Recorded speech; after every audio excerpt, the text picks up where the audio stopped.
কলমি শাকের অনেক রকমের রেসিপি খেয়েছেন, তবে মসুর ডাল দিয়ে কলমি শাকের রেসিপিটি একবার হলেও ট্রাই করতে পারেন। এটা যেই রকম খেতে সুস্বাদু লাগে আর ভীষণই স্বাস্থ্যকর। তো নমস্কার বন্ধুরা, মনীষা রান্নাঘরে সবাইকে স্বাগত। প্রতিদিনের মতো আবারও নিয়ে চলে এলাম দুর্দান্ত স্বাদের রেসিপি। আর এটা হচ্ছে কলমি শাক আর মসুর ডালের রেসিপি।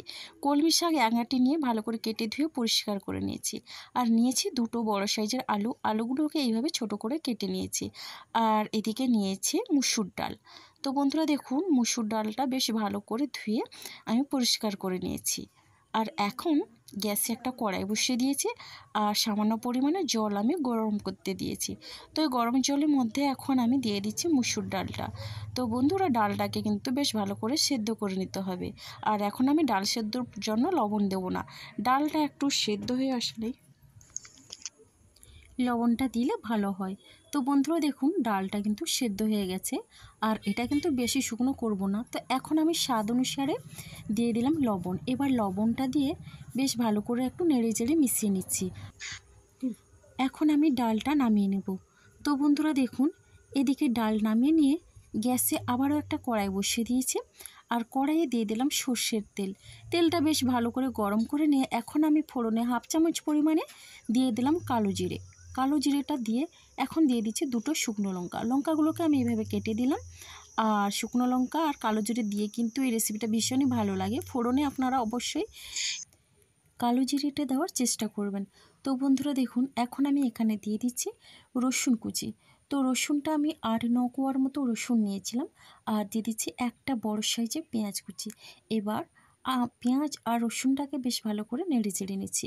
তবে পেঁয়াজ রসুন কিন্তু এখানে আমি ভেজে নেব না, হালকা নেড়ে চেড়ে দিয়ে দিচ্ছি আলু পেঁয়াজ রসুন একসঙ্গে ভেজে নেব।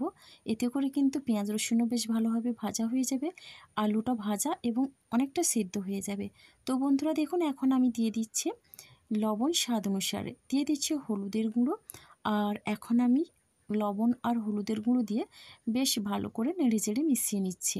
আর এইভাবে করে কিন্তু আলুটাকে ভেজে নিতে হবে। আর এটা আমি একেবারে 2-3 মিনিটের মতো মিডিয়াম টু লো ফ্লেমে রেখে আলুটাকে ভেজে নিয়েছি। তো এরপরে আলুটার কালারটা কিন্তু অনেকটা চেঞ্জ হয়ে গেছে, দেখে আপনারা বুঝতে পারছেন। তো এখন আবারও একটু নেড়েচেড়ে নিলাম। আর এখন আমি আবারও 3-4 মিনিটের মতো আলুটাকে ভেজে নেব। এতে করে কিন্তু আলুটা বেশ ভালোভাবে ভাজাও হবে আর সেদ্ধও অনেকটা হবে। তো এখানে তো কোনো রকমের জল দেওয়া যাবে না। তো এইভাবেই করে এটা রান্না করে নিতে হবে। আলুটা কিন্তু অনেকটা সেদ্ধ হয়ে গেছে আর ভাজাও হয়ে গেছে।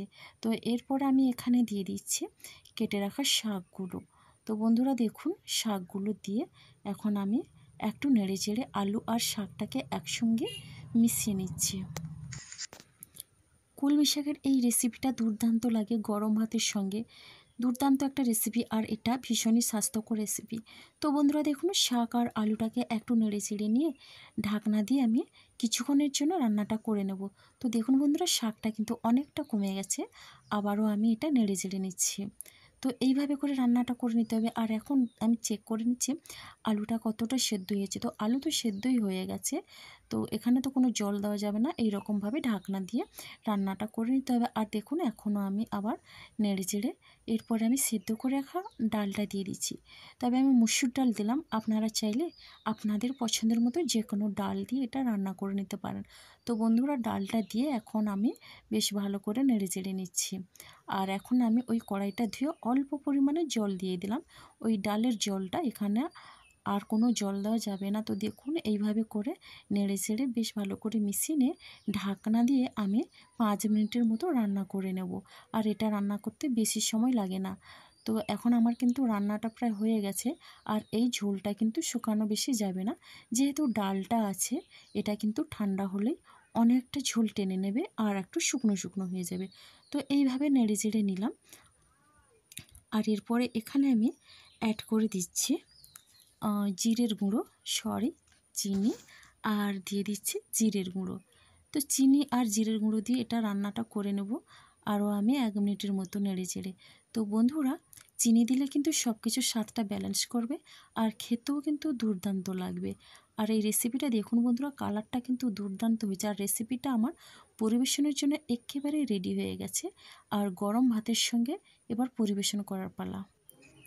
আজকের রেসিপিটি এই পর্যন্ত। আগামীকাল আসবো আবারও একটা নতুন রেসিপি নিয়ে। আপনাদের অসংখ্য ধন্যবাদ রইল।